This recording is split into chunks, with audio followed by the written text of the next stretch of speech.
ಬಾಗಲಕೋಟೆ ಜಿಲ್ಲೆಯ ಬಂಡಿಗಣಿ ಕಾರ್ಯಕ್ರಮದಲ್ಲಿ ಸಿಎಂ ಸಿದ್ದರಾಮಯ್ಯ ಭಾಷಣ. ವಿಶ್ವಶಾಂತಿಗಾಗಿ ಸರ್ವಧರ್ಮ ಮಹಾಸಂಗಮ ಕಾರ್ಯಕ್ರಮದಲ್ಲಿ ಸಂತೋಷದಿಂದ ಭಾಗವಹಿಸಿದ್ದೇನೆ. ಈ ಸರ್ವಧರ್ಮ ಮಹಾಸಂಗಮ ಕಾರ್ಯಕ್ರಮ ನಡೆಯುತ್ತಿರುವುದು ಇಂದಿನ ಪರಿಸ್ಥಿತಿಯಲ್ಲಿ ಸಮಂಜಸವಾಗಿದೆ. ನಮ್ಮ ದೇಶದಲ್ಲಿ ಅನೇಕ ಜಾತಿ ಹಾಗೂ ಧರ್ಮಗಳಿದ್ದಾವೆ.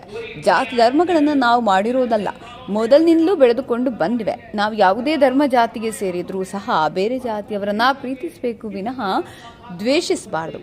ಈಗ ಮೂಲಭೂತವಾಗಿ ನಾವೆಲ್ಲ ಅರ್ಥ ಮಾಡಿಕೊಳ್ಬೇಕು, ನಾವೆಲ್ಲ ಮನುಷ್ಯರು. ಇಸ್ಲಾಂ ಧರ್ಮಕ್ಕೆ ಸೇರಿದವರ ರಕ್ತ ಹಾಗೂ ಹಿಂದೂ ಧರ್ಮಕ್ಕೆ ಸೇರಿದವರ ರಕ್ತ ಬೇರೆ ಬೇರೆ ಇರುತ್ತಾ?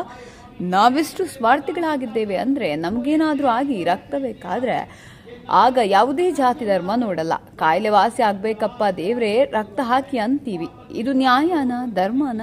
ಅದಕ್ಕೆ ಶರಣರು ಹೇಳಿದ್ದಾರೆ, ದಯವಿಲ್ಲದ ಧರ್ಮ ಯಾವುದಯ್ಯ, ದಯವೇ ಧರ್ಮದ ಮೂಲವಯ್ಯ ಎಂದು ಹೇಳಿದ್ದಾರೆ. ನಾನು ಹುಟ್ಟಬೇಕಾದ್ರೆ ಕುರುಬ ಜಾತಿಯಲ್ಲೇ ಹುಟ್ಟಬೇಕು ಅಂತ ಅರ್ಜಿ ಹಾಕ್ಕೊಂಡಿದ್ನ.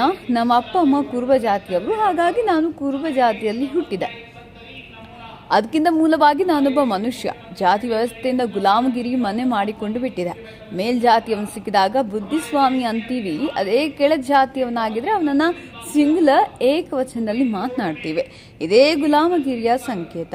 ಇದನ್ನು ಕಿತ್ತೊಗೆಯೋದೇ ನಮ್ಮ ಕೆಲಸ. ಶಿಕ್ಷಣ ಪಡೆಯೋದು ಯಾಕೆ? ಮೌಢ್ಯ ಕಂದಾಚಾರಗಳನ್ನು ದೂರ ಇಡೋಕೆ. ನಮ್ಮ ಸಮಾಜದಲ್ಲಿ ಅವಿದ್ಯಾವಂತರಾಗಿದ್ದಾರೆ.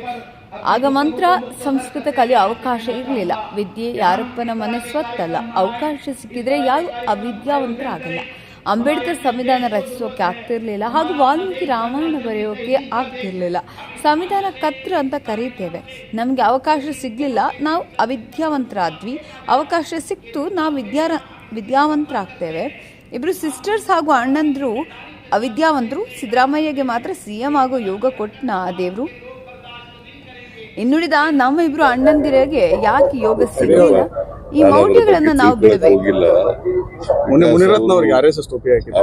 ಈಗ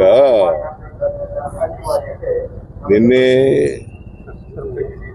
ಅವರು ಬೆಂಗಳೂರು ನಡಿಗೆ ಅಂತ ಕಾರ್ಯಕ್ರಮ ಇಟ್ಕೊಂಡಿದ್ದಾರೆ. ಮತ್ತೆ ಲಾಲ್ಬಾಗ್ ಹೋಗಿದ್ರು, ಇವರು JP ಪಾರ್ಕ್ ಕೂಡ ಹೋಗಿದ್ರು. ಅಲ್ಲಿ ಗಲಾಟೆ ಮಾಡಲಿಕ್ಕೆ ಪ್ರಾರಂಭ ಮಾಡಿದ್ದಾರೆ.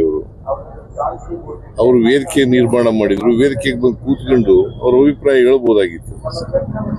ಅದನ್ನ ಬಿಟ್ಟು ಅವ್ರ ಅಭಿಪ್ರಾಯ ಹೇಳ್ದೇನೆ ಬೇರೆ ಎಲ್ಲ ಮಾತಾಡಿದ್ರೆ ಏನ್ ಪ್ರಯೋಜನ? ಅವ್ರಿಗೆ ಆಹ್ವಾನ ಇರ್ಲಿಲ್ಲ ಅಂತ ಅವರು ಆಹ್ವಾನ ಇತ್ತು, ನಂಗೆ ಗೊತ್ತಿಲ್ಲ. ನನಗೆ ತಿಳ್ಕೊತಿಲ್ಲ ನಾನು. ತಮಗೆ ಮಾಟ